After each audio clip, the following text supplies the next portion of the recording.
Bonjour à tous, j'espère que vous allez bien et que vous avez passé de très bonnes fêtes de fin d'année et du coup je vous souhaite une très bonne année 2019 et pour bien commencer l'année j'ai décidé de vous montrer comment j'avais débuté mon nouveau bullet journal, donc si ça vous intéresse je vous laisse avec la suite de la vidéo.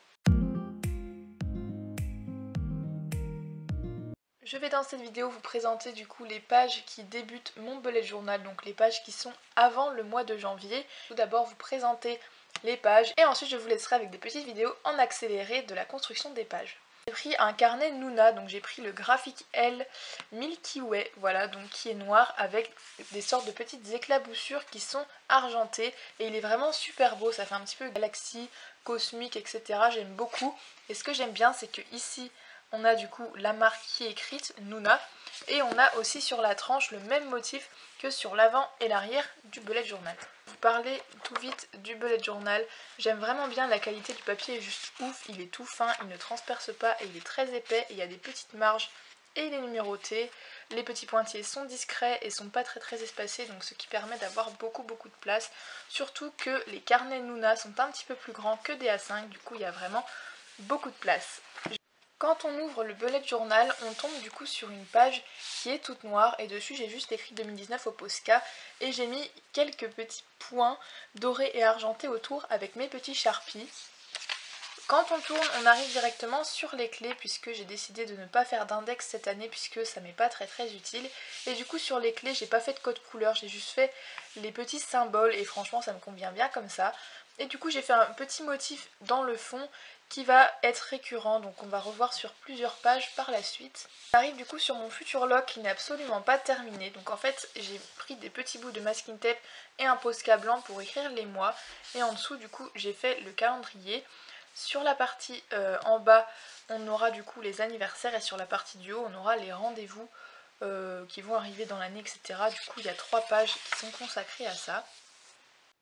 Sur la page de droite ici, on a du coup le calendrier lunaire 2019 et du coup j'aime vraiment beaucoup cette page, surtout que j'ai fait un petit effet puisque les hauts sont un petit peu comme des lunes et du coup je vous montre comment je fais ça par la suite de la vidéo au moment où il y aura la petite musique, donc restez bien pour voir la construction de cette page qui a d'ailleurs été inspirée de l'Instagram de Lou Lacoste. Quand on tourne, on arrive du coup sur la page de gauche avec mes objectifs de l'année, donc je vais pas trop en parler parce que voilà, c'est des objectifs assez personnels.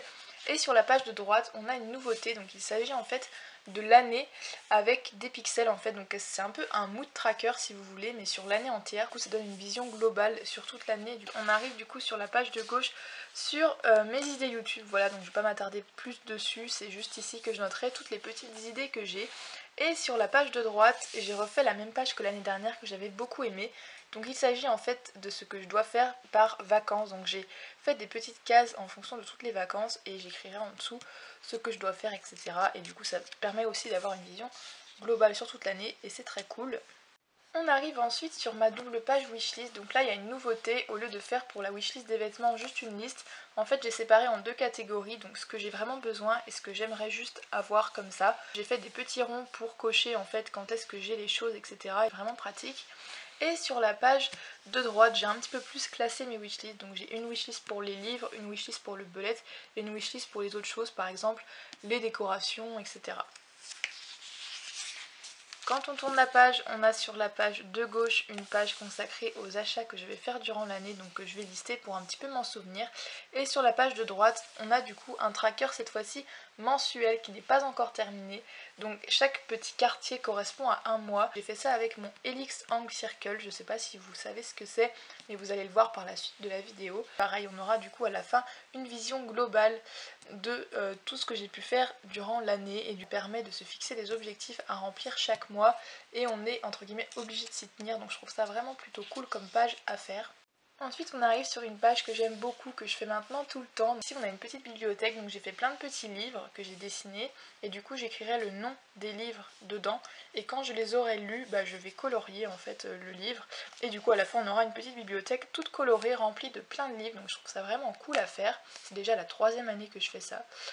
Ensuite en dessous j'ai fait une petite place pour faire un listing des films que j'ai vus ici les films que j'aimerais bien voir et ici des petites cases pour les séries que j'aimerais bien voir. Et sur la page d'après du coup on a mon suivi des séries avec un petit doodle tournesol et du coup voilà j'ai laissé une grosse double page pour traquer les épisodes, les saisons etc. que je regarde. J'ai laissé quelques petites pages en plus pour les collections, comme vous avez pu le voir d'ailleurs cette année, j'ai oublié de le dire, mais j'ai fait mes collections à l'avant de mon belette, mais du coup j'ai laissé plusieurs pages avant de commencer le mois de janvier, comme ça si j'ai des collections à rajouter en cours d'année, j'aurai un petit peu de place, donc voilà c'était un choix cette année de faire comme ça.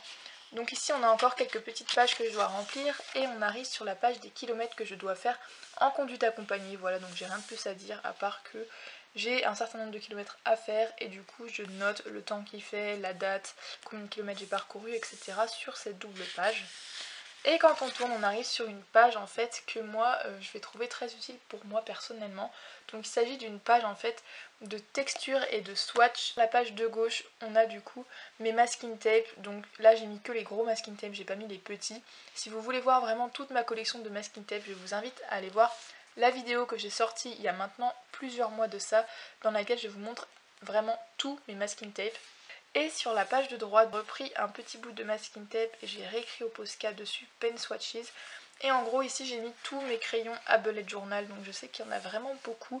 Et encore j'ai pas tout mis les couleurs, j'ai mis que un seul échantillon des couleurs que j'avais. Ça me permet quand j'ai des doutes que je sais pas quel crayon utiliser, au lieu de faire tout le temps des essais du crayon, je reprends cette page-ci et comme ça je peux voir la taille qui me correspond, la couleur etc. Avant de vous laisser en musique, je tiens à vous préciser qu'il y a toujours mon Instagram qui est actif sur lequel je poste beaucoup de photos de bullet journal. Je vais pouvoir enfin commencer cette année 2019 à poster ce bullet là. Je vous laisse tout de suite avec les images.